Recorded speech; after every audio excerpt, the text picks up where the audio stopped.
Halo teman-teman, welcome back to Divija. Aku Rasya dan aku bakal nemenin kalian di konten Divija kali ini, yaitu Negativity Bias Mini Class Lesson episode 96. Nah, sebelum masuk ke pembahasan, mungkin teman-teman baru pertama kali ya menemukan Divija. Nah, aku mau kenalin sedikit nih tentang Divija. Jadi, Divija itu merupakan komunitas non-profit yang berfokus pada isu kesehatan mental dan telah berdiri sejak tahun 2020.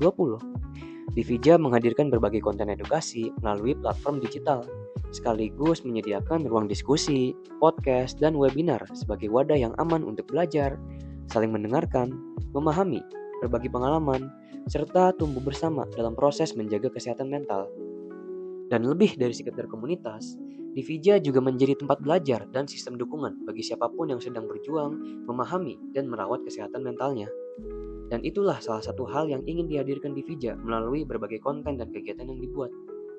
Dan di konten kali ini, kita akan membahas salah satu hal yang berkaitan dengan cara manusia memproses pengalaman dan informasi yang diterima sehari-hari. Dan mungkin ada loh pengalaman tertentu yang terasa lebih menempel di ingatan dibandingkan pengalaman lainnya. Ada hal-hal yang lebih mudah menarik perhatian kita. Bahkan ketika sebenarnya ada loh banyak hal lain yang juga terjadi. Kira-kira kenapa bisa gitu ya? Nah, untuk mengetahuinya, yuk kita masuk ke pembahasan hari ini, yaitu apa negativity bias. Nah, kalau tadi kan teman-teman udah mengenal sedikit nih tentang Divija. Sekarang kita masuk ke topik utama kita, yaitu negativity bias. Dan sederhananya, negativity bias adalah kecenderungan otak kita untuk lebih memperhatikan, mengingat, dan memberikan respons yang lebih kuat terhadap pengalaman negatif dibandingkan pengalaman positif. Bukan berarti pengalaman positif itu nggak kita sadarin ya. Hanya saja, pengalaman negatif tuh bisa mendapatkan perhatian yang lebih besar dan terasa lebih membekas. Misalnya, kita mendapatkan sebuah kritik. Tapi di satu sisi, mungkin ada orang yang memberikan pujian atau apresiasi kepada kita. Tapi yang kita ingat malah satu kritik itu. Justru itu bagian yang terus teringat. Dan contoh lainnya mungkin ketika kita mengalami kegagalan. Mungkin sebelumnya kita sudah beberapa kali berhasil melakukan sesuatu. Tapi satu kegagalan bisa terasa lebih sulit untuk dilupakan dibandingkan keberhasilan-keberhasilan yang sudah kita dapatkan. Dan hal yang sama juga bisa terjadi pada pikiran kita. Kadang, pikiran negatif bisa muncul dengan lebih mudah, bahkan ketika sebenarnya ada loh banyak hal baik yang sedang terjadi. Nah, dari situ kita bisa melihat bahwa negativity bias berkaitan dengan bagaimana otak memberikan perhatian, menyimpan pengalaman dalam ingatan, dan memberikan respons terhadap informasi yang kita terima. Jadi, kalau kita pernah merasa satu kritik lebih membekas daripada banyak pujian, satu kegagalan lebih sulit dilupakan daripada keberhasilan, atau pikiran negatif lebih mudah muncul di tengah banyak hal baik, itu merupakan contoh dari kecenderungan yang sedang kita bahas ini. Dan kecenderungan tersebut bukan muncul begitu saja. Ada loh beberapa hal yang membuat otak kita lebih peka terhadap pengalaman negatif. Dan kenapa sih kita bisa mengalaminya? Kalau pengalaman negatif itu bisa terasa lebih kuat dan lebih membekas, mengapa otak kita punya kecenderungan seperti itu? Dan salah satu alasannya adalah mekanisme bertahan hidup. Sejak dulu, manusia perlu lebih peka terhadap ancaman supaya bisa bertahan hidup. Karena itu, otak berkembang untuk lebih cepat mengenali sesuatu yang berbahaya dibandingkan hal yang menyenangkan. Jadi ketika ada sesuatu yang dianggap sebagai ancaman, otak kita akan lebih cepat memberikan perhatian pada hal tersebut. Selain itu, ada juga loh respons otak yang lebih kuat. Bagian otak yang disebut amigdala memberikan respons yang lebih besar terhadap pengalaman negatif. Karena responsnya lebih kuat, peristiwa tersebut juga bisa menjadi lebih mudah untuk diingat. Kemudian, ada memori negatif yang lebih tahan lama. Pengalaman yang memicu emosi kuat, seperti rasa takut, kecewa, atau malu, biasanya tersimpan lebih lama dalam ingatan dibandingkan pengalaman biasa. Dan yang terakhir adalah pengaruh pikiran yang berulang. Semakin sering kita memikirkan suatu pengalaman negatif, semakin kuat pengalaman tersebut tersimpan dalam memori. Jadi itulah beberapa hal yang ikut menjelaskan kenapa pengalaman negatif bisa mendapatkan perhatian lebih besar dan bertahan lebih lama dalam ingatan kita. Nah, kemudian, setelah memahami kenapa otak kita bisa lebih peka terhadap hal-hal negatif, sekarang kita bisa lihat nih, bagaimana kecenderungan itu bisa berdampak kepada kehidupan sehari-hari kita. Yang pertama, kita bisa jadi lebih mudah untuk cemas dan overthinking. Dan ketika ada satu hal yang gak berjalan sesuai harapan, pikiran kita terus-terusan kembali ke kejadian tersebut. Kita mungkin mengulang apa yang terjadi, memikirkan kemungkinan yang berbeda, atau terus-terus bertanya tentang hal yang sebenarnya udah berlalu. Kedua, sulit menghargai diri sendiri.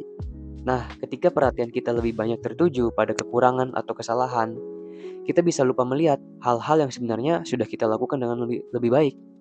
Akhirnya, kita lebih mudah menilai diri sendiri dari sesuatu yang negatif daripada melihat diri secara keseluruhan. Dan dampak berikutnya adalah menurunnya rasa percaya diri. Misalnya, kita melakukan satu kesalahan, dan kita mulai menganggap kalau kesalahan tersebut menunjukkan kalau kita nggak mampu, kalau kita nggak bisa. Padahal satu kesalahan itu nggak bisa menggambarkan seluruh kemampuan yang kita punya. Dan yang terakhir, kita bisa menjadi lebih pesimis dalam mengambil keputusan. Karena perhatian kita lebih mudah tertuju pada kemungkinan negatif, kita mungkin lebih dulu membayangkan apa yang bisa salah daripada mempertimbangkan kemungkinan lainnya. Akhirnya, kita menjadi ragu untuk mencoba sesuatu, mengambil kesempatan, atau membuat keputusan karena terlalu fokus pada hasil buruk yang mungkin terjadi. Jadi, negativity bias ketika terjadi tanpa kita sadarin, pengaruhnya bukan cuma berhenti pada apa yang kita ingat. Dan kecenderungan ini juga bisa ikut memengaruhi cara kita merasa, menilai diri sendiri, dan melihat pilihan yang ada di depan kita. Dan bagaimana sih kita mengatasinya? Sebenarnya ada loh beberapa cara yang bisa kita lakukan. Yaitu yang pertama, kita bisa mulai dengan melatih rasa syukur. Coba deh, lebih sadar terhadap hal-hal baik yang terjadi dalam keseharian, termasuk hal-hal kecil yang seringkali kita anggap biasa. Selain itu, kita bisa membatasi konten atau berita negatif yang kita konsumsi. Bukan berarti kita harus menghindari informasi negatif sepenuhnya ya, tapi memberikan batas supaya perhatian kita itu nggak terus-terusan dipenuhi hal-hal negatif.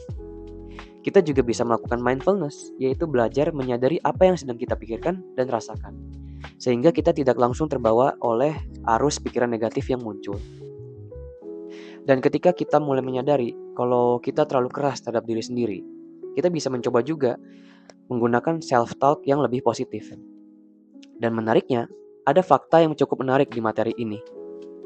Menurut penelitian psikologi, dibutuhkan sekitar 5 pengalaman positif untuk menyeimbangkan satu pengalaman negatif dalam hubungan interpersonal. Dan hal ini menunjukkan bahwa pengalaman negatif memang bisa lebih memiliki pengaruh emosional yang lebih besar daripada yang positif.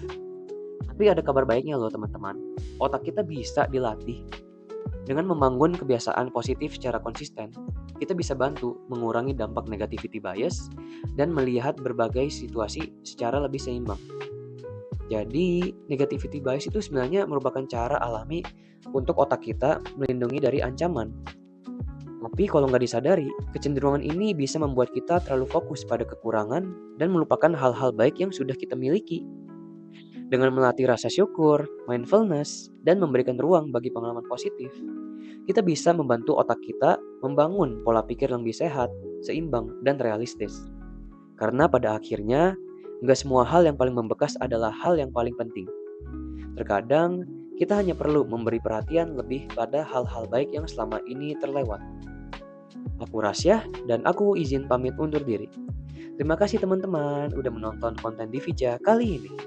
Semoga pembahasan hari ini bisa membantu teman-teman lebih memahami bagaimana negativity bias bekerja dan bagaimana kita bisa melihat berbagai pengalaman dengan lebih seimbang. Sampai jumpa di konten Divija selanjutnya. Bye-bye teman-teman.